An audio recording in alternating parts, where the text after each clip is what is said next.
Hey everybody, it's James here from GoodGuitarist.com and welcome back to 30 Days of Guitar.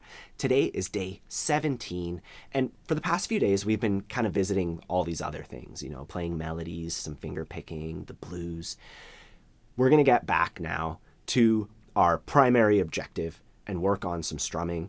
I want to show you the most common strumming pattern ever that you find in like 75% of songs. That is no joke. I actually looked through all my tutorials. I'm kind of cataloging them, and like they all use this pattern, right? So that's what we're going to attack today. Before we get to that though, just a couple of quick reminders. If you haven't grabbed my free ebook, which has that pattern and like 5 others and all the chords and all that stuff, and it's all printable, there's a link to that in the corner.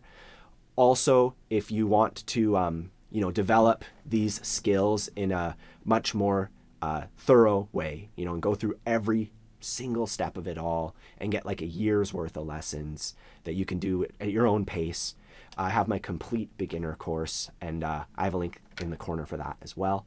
Anyways, here is the most common strumming pattern ever. I'll do it slowly.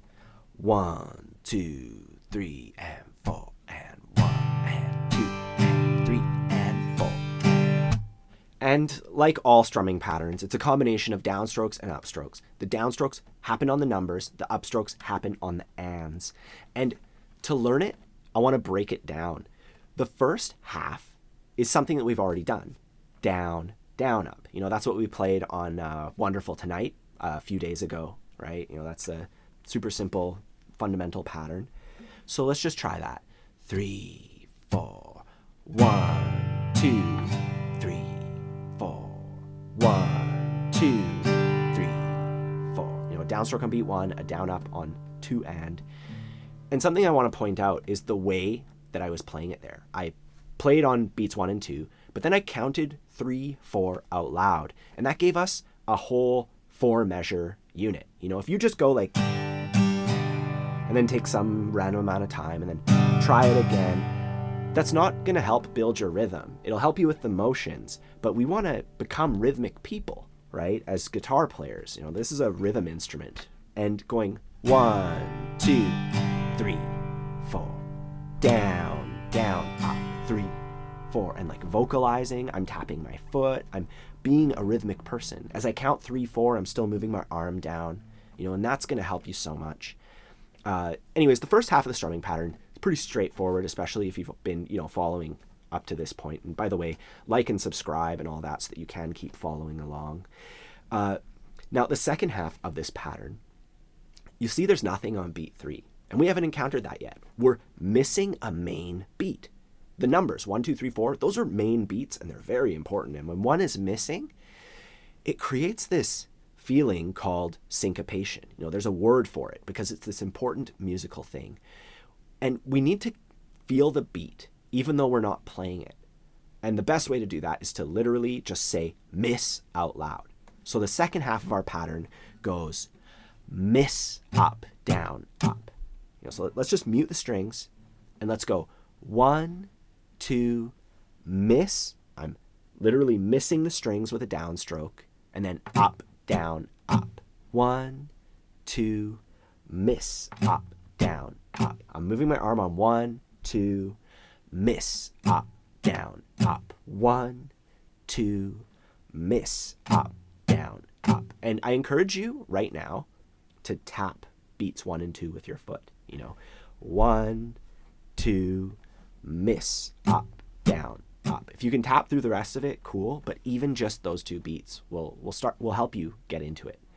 And that is what you're going to do when you practice. And the way that I like to do it before I try it on guitar is I like to say the pattern. I like to go down, down, up, miss, up, down, up, down, down, up, miss, up, down, up. And you practice saying that. Sometimes that's been like the make or break with students of mine.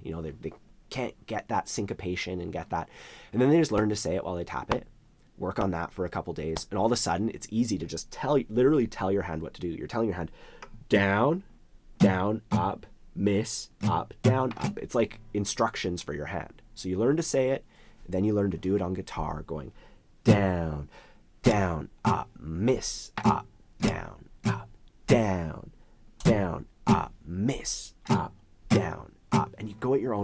And you have all these different angles to see it by and to work on it, right? So that is what I want you to do to get this pattern. And once you do, we can add this to that song we played last week, What I Got by Sublime. We just do the pattern 1 time per shape. 1, 2, 3, 4. Early in the morning, rising to the street, light me up that cigarette. And I would start there, just on those 2 chords. And once you're comfortable with that, you can move on into, with G, C, and D. You could do Time of Your Life by Green Day. You can play the first section of the song just going G, C, and then D. I'll write it right there.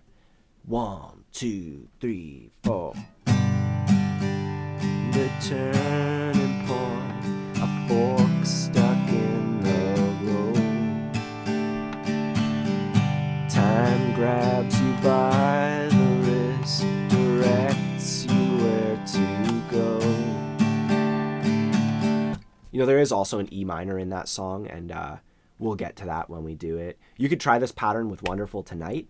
There's so much to work on at this point, and over the next few days, we're going to really start refining this. We're going to turn our D sus4 into the real D chord that we've been waiting for. We're going to do the real C chord, all these things that we've been building up the foundation for.